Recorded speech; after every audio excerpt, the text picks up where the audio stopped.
एक बार एक अंकल ने 3 दोस्तों राजू, बिंटू और रवि को लड़ाई करते देखा। उन्हें एक सबक सिखाने के लिए अंकल ने हर एक दोस्त को एक एक लकड़ी दी और कहा कि उसे तोड़ दो। उन्होंने आसान से लकड़ी को 2 टुकड़ों में तोड़ दिया। फिर अंकल ने कई लकड़ियों को एक गट्ठर में बांध दिया और उनसे कहा कि इसे तोड़कर दिखाओ।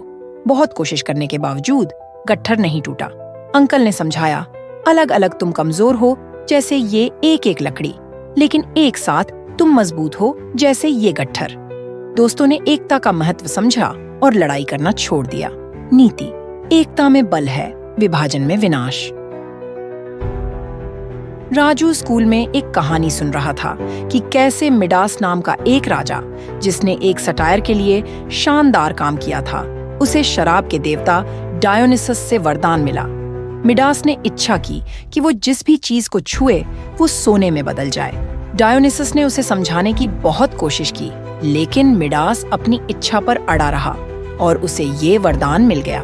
मिडास बहुत खुश हुआ और उसने जो भी छुआ वो सोने में बदल गया। लेकिन जल्द ही उसे भूख लगी। उसने खाने का एक टुकड़ा उठाया, लेकिन वो भी सोने का बन गया और वो उसे खा नहीं सका। जब मिडास की प्यारी बेटी ने उसके दुख को देखा तो उसने उसे गले लगाया और वो भी सोने की बन गई। मिडास चिल्लाया, सोने का स्पर्श कोई वरदान नहीं है। वो रोते हुए नदी के पास गया।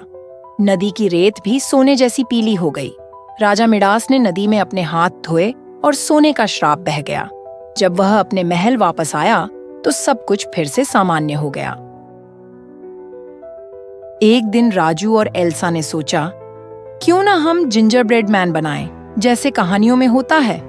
उन्होंने मिलके एक सुंदर जिंजर ब्रेड मैन बनाया, लेकिन जैसे ही उन्होंने उसे तंदूर से बाहर निकाला, वो जिंजर ब्रेड मैन जिंदा हो गया।